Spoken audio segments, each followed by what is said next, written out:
Hey everybody, this is my first actual video bringing to you a sermon from Bill Johnson, the Big Book of Alcoholics Anonymous, and just my own experience, strength, and hope.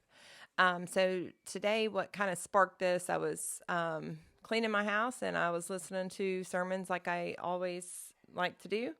And Bill Johnson said something about the renewed mind. So, one of my guiding scriptures from the time I think I was like around 24 or 25, it was one of the first scriptures that I memorized. And it was Romans 1 and Romans 12, 1 and 2. But in there, it talks about in verse 2, it talks about being transformed by the renewing of your mind. And that word transformed there is the same word that was used in Luke. And I think it's Luke 9. My computer closed. But anyways, but it's transfiguration. It's like, when we're transformed, it's the same transfiguration that happened on the Mount of Transfiguration in Luke 9, verses 28 through 36. And that's what Bill Johnson was talking about.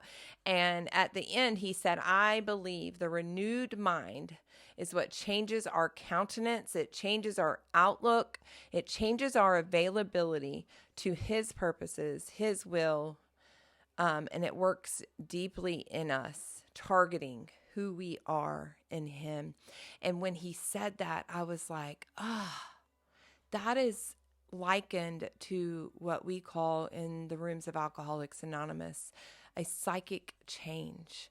And the psychic change is also known as the spiritual awakening or the spiritual experience. Step 12 in our program says that having had a spiritual awakening as the result of these steps. And that's the solution to our problem today. For so long, we were out there searching for something to satisfy us, to fill us up, something that was going to help us to escape some of the things that happened to us. And we found it in alcohol and drugs. It was our solution. It gave me that sense of ease and comfort. When I would, take some kind of substance, I would just get this, I can rest. Like I felt comfortable. I felt at ease. I also felt great where I could, talk to people, and I had this boldness that came over me. It's the same thing today. We have this solution, and it's found in Jesus Christ.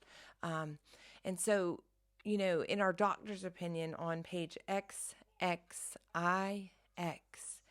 it talks about that. Like we're restless, we're irritable, we're discontented. And until we can sense that ease and comfort that comes at once from taking a few drinks or whatever it is that your substance is, that's what it is. But we need a new solution. And there is a solution today. And it's that psychic change. And it says, this is repeated over and over, this cycle, this endless cycle. I pick up because I'm restless, I'm irritable, I'm discontented, and I have to have something. And this cycle, and I pick up again, and I'm like, I'm so remorseful. Like, dang it, why did I do this? I don't want to be like this anymore. And it says, until this person can experience an entire psychic change, there is very little hope for his recovery. And that's what Bill Johnson's talking about. And I'll tell you the video in a minute. But he says this renewed mind changes our countenance. Everything in us changes. It changes our outlook. And it changes our availability to his purposes and his will. And when we have this psychic change, and we have a lot, we have a lot of spiritual awakenings. Like anytime I awaken to a new experience about myself, about others, have a new experience with this literature, with, my past, whenever I awaken to a new understanding of who I am in Christ, something in me changes. And that's what it takes to renew our mind. It says, be not conformed to this world, but be transformed by the renewing of your mind. And that's the most beautiful thing to me in this program of Alcoholics Anonymous, because something happened to me. Something happened to where I was able to, my roots were able to grasp new soil. Something happened. And that's one of the most powerful chapters that you can read in our literature is the doctor's opinion. I do have a video where I read some of it. But I'm actually going to recreate all those videos and make them, more professional, in this light and with this microphone. And, in the video, I was talking to several. I was doing group step work. I had about 8 ladies that I had on the internet, from all across the world, Zoom meetings. If you can't get to a AA meeting, just log into the intergroup on AA.org, and you can find a meeting around this world. It's absolutely beautiful and powerful. But the doctor's opinion is so powerful because if you turn the page and you go to XXXI, it starts telling you about alcoholism in XXX. It says that there's, 5 types of alcoholics. I was the one that was the psychopath that was emotionally unstable. I hurt people everywhere I went, and I would make so many resolutions, but never a decision. On 11/28/2019, I made a decision, and with that decision came a lot of action, and my life began to change. And it said, there's no hope for us it says that the general opinion seems to be that most chronic alcoholics are doomed. I was so beaten down and so hopeless. It says early on in this doctor's opinion that other methods had failed completely. I was one of those that searched for a solution in God. Me and God got this. That was my going mantra. And He does. He has this 100%. But I had to get out of the way, and that came by the steps.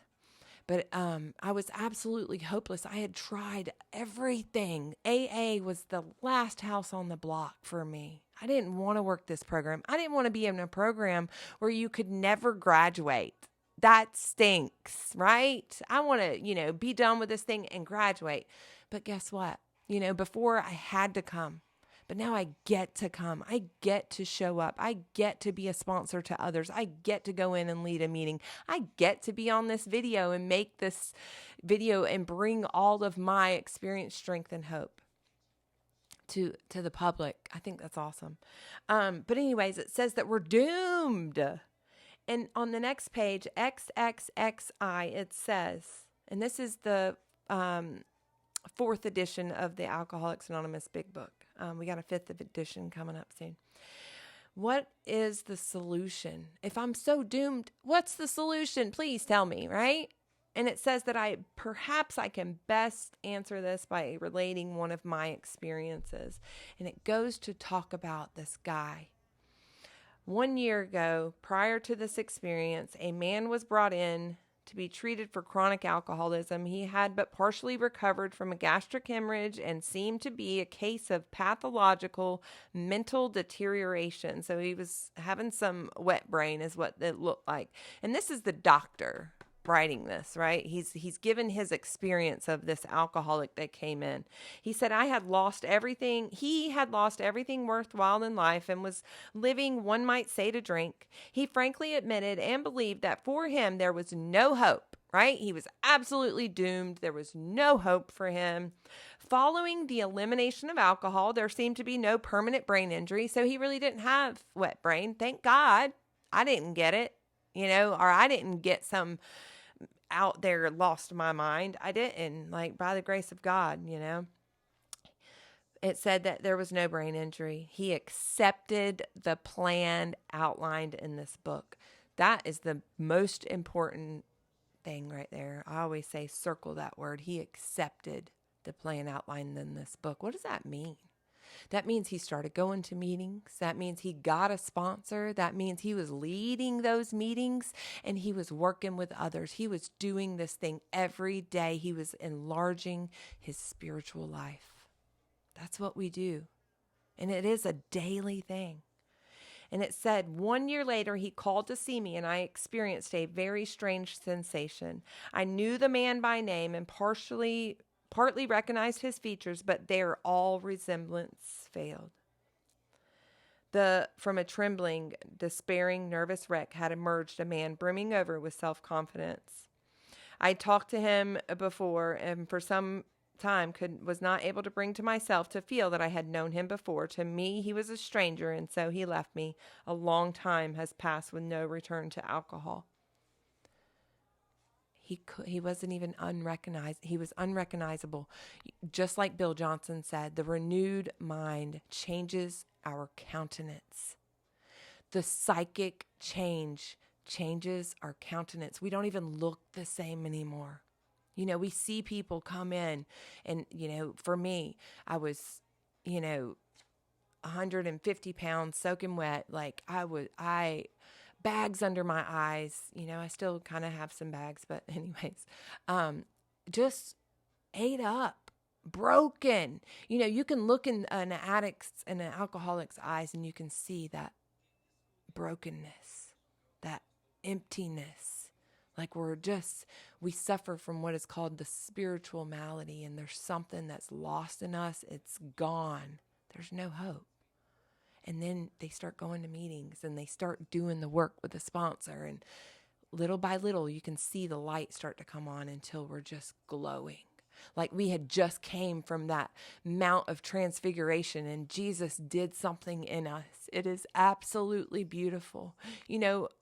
Just to tell my story just a little bit, I've been in and out of the rooms my whole life, but I have always been in church, no matter what my life looked like. I grew up in church and I knew to go to church, but there's this program. I could not get this program because I thought it was against my religion. And when I started coming in and I started opening my heart to this, because I had no other solution, there was no hope for me anywhere else. I tried it. And once I started getting this thing, I seen atheists come in. People who had no understanding of who God was. And they started to get life. They started to be filled with this power, and they didn't know who it was. The program of Alcoholics Anonymous says you have to have a power. It says in We Agnostics, I think it's on page 45, maybe 44, it says, if when you honestly want to, you find you cannot quit entirely. You know how many times I said, I will never do this again. I am done. I don't want to live like this anymore. And I would pick back up. And it says, if when drinking, you have very little control over the amount you take, you're probably suffering from an illness which only a spiritual experience will conquer. We have to have God. A lot of people look at people in AA on the outside looking in and they're like, there's no God in that. We need Jesus. Yes, you do. And he's all in this thing. I'm telling you. But my mind was so closed off. I created this program called Recovering in Grace, and it was beautiful. Like God was doing something in my heart. I had about 1.5 years clean, and I was, doing the thing. And I was going to this church, and it was a beautiful church, Forward Church in Sharpsburg. If you're in the area, go there. It is amazing. That is what helped me begin to renew my mind and change who I was. But anyways, I started, I just lost my train of thought. Oh no, I just lost it. Anyways, I started to change who I was. The Recovering in Grace, I created this program, and it was all, based on what I was learning and based on who I am in Christ. And it was beautiful. But I used to write blogs about the program of Alcoholics Anonymous. We have a reading called How It Works. And it says that the man is constitutionally incapable and that he was born that way. Now, I've left out the constitutionally incapable of being honest with himself, which is our first step, which you have to admit complete defeat. And this thing had me down for the count when I finally admitted that I was powerless. But before then, I would come in and I would just go straight to step 4. I'm powerless. Obviously, my life is unmanageable. I already believe in God. And now I'm going to turn my will and my life over. All right, let's get to the work of this thing. But you have to work step 1, 100%, right? So when it said that I was constitutionally incapable and that I was born that way, I was like, oh no. That is not, I am a child of God. I am blessed and highly favored. I am beautiful. Me and God got this. I don't need that AA program that is against my religion. A God of my understanding. You can't create God in your own image. All of this stuff I was closed off to, but I tell you what, God blessed me. Things that happen, and one day maybe I'll tell you my story. I think I even have my story on here. It might just be private, but anyways, something happened to me. I ended up losing that ministry. I had to step down from that ministry. And then about 4 months after that, guess what happened? I was very connected to the church, and I loved my church people, and they loved me. But when the rubber met the road, and I had to step down from that ministry to protect myself because of things that were going on the outside, I didn't have anybody to turn to. I could have turned to my church people. They would have loved me and understood me. But I felt like they didn't.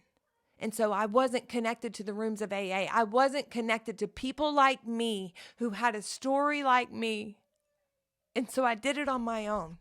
And about 4 months later, just white knuckling it, trying my best to stay clean, I couldn't. I had nobody. And I fell flat on my face. And guess what? Guess what happened? Imagine this. I blamed God because I felt like He created this ministry. He put this ministry in my heart. And then it fell apart. Why, God? Why? And it was blessed. Like there were so many good, beautiful things coming out of this. And I created this program. I had written it word for word. I love to write. I think that's what I'm called to do, but I don't know because anyways, it doesn't matter. This is a process. This is a life journey. And unless I'm connected to God and like-minded people and going to church and being with those people as well, I'm not going to hear God. My heart is closed off. I will be left to my own devices. It says a solitary self-appraisal will avail you nothing. I need an objective view of myself, of my opinions, of my decisions. And I fell on my face. But it was the best thing that ever happened to me. And the reason why is because it humbled me. Like I said in my welcome to my channel video, that humility I had to have, and I didn't have it before. I thought I had admitted complete defeat. I thought I had been humble, but I hadn't. That's at the very end of step 2 in the 12 and 12. So this next story, this is beautiful. This is what a psychic change looks like. We accept the plan outlined in the book, right? It says in the foreword, I know I got a lot of rabbit trails, y'all. All good stuff though, right? And it says in the foreword to the first edition, it says, we hope that these pages in this big book prove so convincing that no further authentication is necessary. We hope that you read this book and you're like, oh, yes, I felt like that. Oh, yes, I drank like that, or I used like that. Yes, I did all that. And I see the solution, and I must have this thing. So I don't have to keep trying to say, I could always say I'm not an alcoholic. I knew I was an addict. Duh. I wasn't an alcoholic. I could take a drink. I couldn't. And these pages proved so convincing that I knew I could never safely use alcohol in any form at all. Overtaking mental health medication, having the marijuana maintenance plan was one of my things for so many years, and I kept falling flat on my face. Anything that alters my mind separates me from God. Does it separate me from God? No, because nothing can separate me from the love of God, but it separates me in my mind. I become blocked off from the sunlight of the Spirit, like it says in our literature. I become blocked. I don't need anything that's going to alter my mind because I need His guidance every single day. But one of the best things I love about this book is the next story. So it tells us the story. What's the solution? And it says, perhaps I can answer this by relating one of my experiences, but he tells another experience. And he says, when I need a mental uplift, I often think of another case brought in by a physician prominent in New York. A patient had made his own diagnosis and deciding his situation hopeless. We come in hopeless, y'all. Had hidden in a deserted barn determined to die. I don't know about y'all, and I know that if you're watching this video and you've gotten this far in this video, you know that feeling of just wanting to be dead. Like, God, please just take me out of this world. I don't want to suffer anymore. I'm done with this world, please. And we would go to bed begging to just wake up and not be alive. Like, please, I just want to be with you, God. I can't live in this life suffering anymore. Hopeless. And that's what this guy did. He had hidden away in a deserted barn, determined to die. He was rescued by a searching party, and he was in desperate condition. He was brought to this doctor. Following his physical rehabilitation, he had a talk with me in which he frankly stated he thought the treatment a waste of effort, unless I could assure him, which no one ever had, that in the future he would have the willpower. A lot of us don't like that, but we never changed this book. This doctor's opinion has been kept intact since 1939. But, in the beginning, that's what we think we got to have. Like, I got willpower, man. I am a very strong woman. I am very determined. I'm very impulsive. I make, snap judgments, and a lot of times it works out. I've got some strength. So he was like, please tell me I can have the willpower to resist the impulse to drink. And he says his alcoholic problem was so complex and his depression was so great that we felt his only hope would be what we then called moral psychology. So that's what the doctors used to call AA when Bill W. was going around to all the patients and telling his story. And he would tell that patient, he's like, hey, this thing works. Just go around and talk and tell all these other patients in here your story and tell them to do the same. And that's how AA started. Just one alcoholic helping another by sharing their experience, strength, and hope, right? So he said, maybe your only hope might be AA, right? But this doctor said we doubted that even that would work. So he said, this guy is so hopeless. He's so desperate. He is worse than we've ever seen. And it said, we doubted that would have any effect on him. So we're going to give him this program of AA. We're going to show him the way, right? We're going to get him in contact. But I doubt that's going to work. This one's a little bit too far gone, right? How many of us felt we were too far gone? Turn the page. XXXII. However, he did become sold on the ideas contained in this book. Same thing. He accepted the plan outlined in the book. He became sold on the ideas contained in this book. What does that mean? That means he started going to meetings and he kept coming back no matter what. And he just got through that first day. That's why they say one day at a time. Don't think about how many that you're never going to graduate. Don't think about that. Don't think about, years down the road at my granddaughter's wedding, I'm not going to be able to have a drink. Don't think about that. Just stay in the day. Go to meetings, stay in the day, get a sponsor, work these steps, work with others, do the steps 10, 11, and 12 on a daily basis. Practice these principles in all your affairs. Those are the ideas contained in this book. So he became sold on those ideas. And it said he has not had a drink for a great many years. I see him now and then, and he is a fine specimen of manhood as one could wish to meet. That's beautiful. Absolutely beautiful. He became sold and something changed in him. He had this spiritual awakening, this renewal of his mind that changed his countenance, that changed his outlook, that changed his availability to his purposes. God's purpose for your life. God's will for your life. That's the ideas that he became sold on. And if you go to YouTube, and I'll put this in the comments, I guess I can do that. This is Bill Johnson. Search for God's point of view. And if you'll go, I mean, the whole video is awesome. I love Bill Johnson, but the part that I'm quoting and looking at is 40 minutes in. And then I'm going to close with this. So it says, this is Bill Johnson, okay? And he said that I would like to suggest that the renewed mind, as God transform you, he transforms how you think and how I think about reality, how we learn to draw from unlimited resources to alter and to change the nature of the world around us, that there is something happening in the unseen world. And while you and I may not see it, he is actually declaring this over us.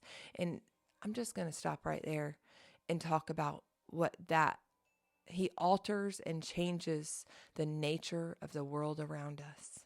I'm going to give another plug for an AA speaker. One of the things that kept me sober in the beginning was AA speaker tapes. Chris Ramig, Mark Houston is my all-time favorite, God rest his soul. Charlie Parker, all-time favorite, God rest his soul. Beautiful men that have gone before us, Bob D, Clancy, the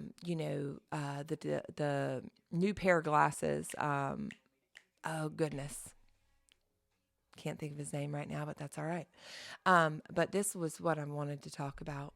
My original sponsor, Lindsay Jackson from the Pacific Group, absolutely beautiful to me. She passed away when I was just about to celebrate 4 years. It was a little bit before her 40th year anniversary. But anyways, she is from LA, and Clancy started the Pacific Group, and it was a beautiful program. They got over 500 members today. Shout out to anybody that is out there at the Pacific Group. I will visit one day, I promise. But Clancy was awesome. He was one of the most influential AA speakers of the last century. He had over 60 years of sobriety, and he founded the Pacific Group in LA, sponsored thousands of alcoholics. You know, he was one of Lindsay's first sponsors, or one of the people that influenced her in the beginning. And she gave me this video. It was called Alcoholism, the Disease of Perception. And she talked about it everywhere she went. And it's powerful, y'all. And that's what we suffer from. All of us, even non-alcoholics, we all suffer from this disease of perception. And his point is that we perceive rejection when there isn't any. We perceive criticism when there's none was intended. We perceive ourselves as victims when we have contributed to the problem. We perceive other people as the problem instead of looking at ourselves. You know, we always place ourselves in position to be hurt, not when there's physical violence or sexual abuse, none of that. But in most of my relationships, I place myself in position to be hurt because I was driven by fear and self-pity. One of my biggest character defects. We perceive alcohol as the solution instead of the problem, right? And that's what we were talking about a little bit earlier. So just real quick, he said, alcoholism is not just a drinking problem. It is a thinking problem that causes us to misinterpret reality. And alcohol becomes the temporary solution to that discomfort, right? So that's what Bill was saying. He was saying that this renewed mind, when God transforms us, when he gives us this psychic change, everything in us changes. Our countenance changes. Our outlook on life changes. It changes how we think about reality. And then we start to tap into unlimited resources. And it changes the world around us. You know, on page 417, it's the most, quoted thing in this world from Alcoholics Anonymous. Page 417, the acceptance is the answer to all my problems today. And it says that I need to not so much focus on what needs to be changed in the world, but what needs to be changed in me, in my attitudes. In step 10 in the 12 and 12, it says, any time I am disturbed, there is something wrong with me. What am I doing? 9 times out of 10, not even 9, 10 out of 10. we're not beholding Jesus. I'm not grasping his word and taking hold of those promises in his word that says I am loved, that I am beautiful, that I am happy, joyous, and free, that I am a child of God, that I am a co-heir with Christ, that there is nothing in this world that I lack, that I have everything that pertains to life and godliness. Go and find some scriptures. Clint Byers has a beautiful book, The 300 Promises. He's also got an In Christ book, and it tells you all the scriptures of who I am. And in the beginning, I don't believe any of that. That's why it took me, back when I created Recovering in Grace, it took me 8 years to get to where I had started to create Betty's House. If you didn't watch the first Welcome to the Channel video, I run a recovery home called Betty's House. It's named after my grandmother, and that's a whole nother story, and we'll get to it one day. But he wrote this, and that's how it took 8 years of affirming to myself these promises. And it's still hard today, but it began this process of renewing my mind. And then I started to grasp the program of Alcoholics Anonymous after I had fallen flat on my face. I created Recovering in Grace, and then it was 2 years later that I got sobriety. But in that, since 2019, he started to renew my mind through this literature, through, listening to others, through just humility, just accepting that I was powerless and that he was the only power. One thing that I think outsiders, people that are not us, kind of have a hard time seeing is they know that, it says lack of power is our dilemma, and we agnostics, but they know that there's a power out there, and it's Jesus Christ, and they're like, you can do this with Jesus. Yes, I can. But I also cried out to Jesus every day and nothing happened. Why? Because I was so full of character defects, and I was so full of resentment, and I was so full of pain and hurt and unforgiveness and guilt and shame and fear. It ruled me.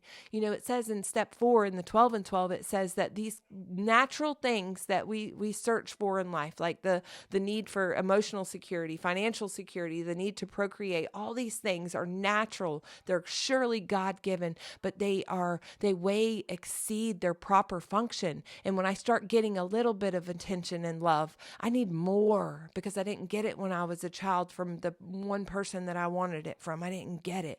And I just needed more. And I started searching on the outside for more. Give me more. I need something that's going to fill me up.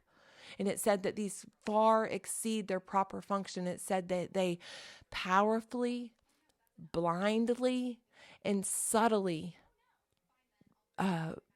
powerfully and dominate our lives. I'm gonna have to look it up, because I don't want to, I know this by heart, but anyways, we just gonna read this. It says they drive us, they dominate us, and they insist on ruling our lives. And that's what happens. My need for love and attention, my need for acceptance, my need to be heard, to be loved, drove me blindly and sometimes subtly.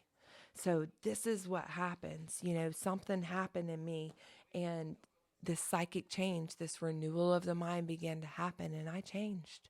Something happened in me. The light turned on, and I have not thought about putting anything in my body. By the grace of God, it was him. I didn't realize it until 6 months later. I was talking about Lindsay, but Lindsay is a beautiful woman, and I just love her. But she got me to where I am today. It wasn't her.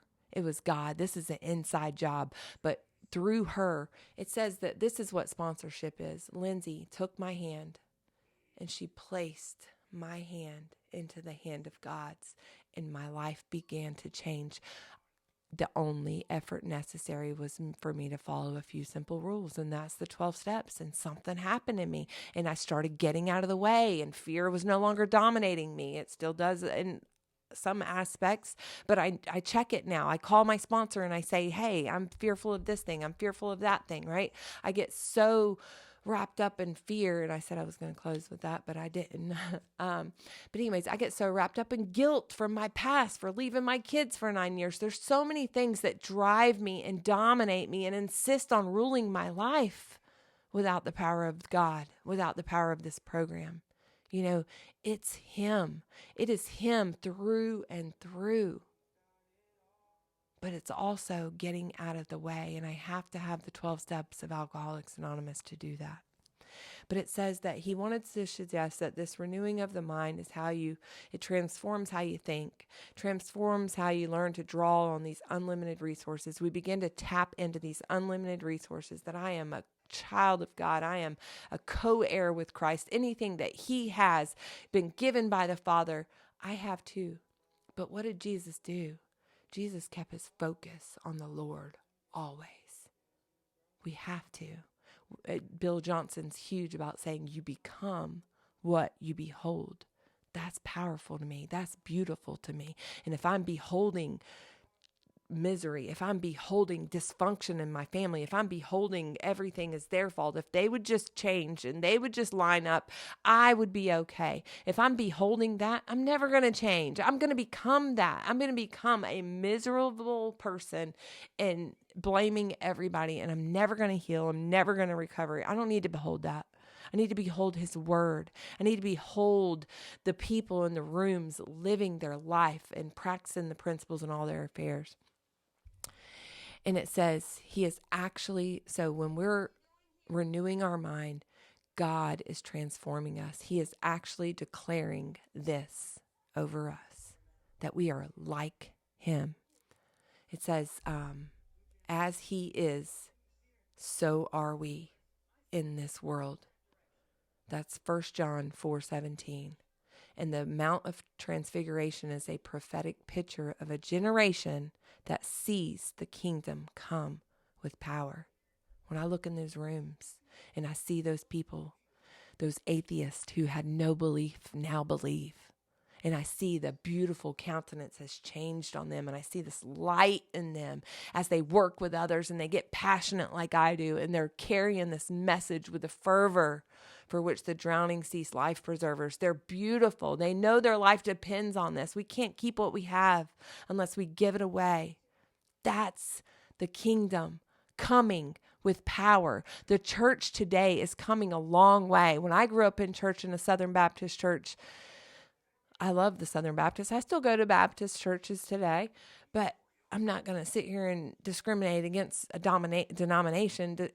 Jesus isn't concerned with denominations. He's concerned with love. He's concerned with the good news. Preach the good news that Christ died so I could live, and His life, His resurrection life lives within me. And when that comes alive and I start yielding to His power, I get my power back. Oh, that's what I was saying. One thing that I feel like the people on the outside don't agree with is that I'm powerless, because I'm not powerless. I have Jesus Christ living in me. How can you say that you're powerless? How can you call yourself an addict? You're identifying with an addict. Okay, yeah, that's what I believed for 25 years, and I stayed sick. Today, I'm an addict who has recovered from a hopeless state of mind and body. I don't remain powerless. I remain powerless over that substance all day long. I remain powerless over other people. I can't change who they are, but I can change myself. That's where my power lies. I have the power to go to a meeting today and share my experience, strength, and hope. I have the power to carry the message. I have the power to grasp and hold onto these promises that is written in the Word. You know, I have the power to yield today. And when I do that, I can see the kingdom come in my life and the life of others. It's absolutely beautiful. And that's in our big book on page 164 as well. So it says that He's actually declaring this over us. And I'm truly going to close with this. He's declaring this over us, that we are like Him, that we are like Him here, and that we are like Him in heaven. We are like Him in every way. That glorified, resurrected Jesus that is victorious over everything lives in us. You have that DNA in you to defeat and conquer any of those things that would come your way. And literally, you are carrying the appearance of Christ. That's beautiful. You are an overcomer. Run this race with endurance. Thanks, y'all. Bye.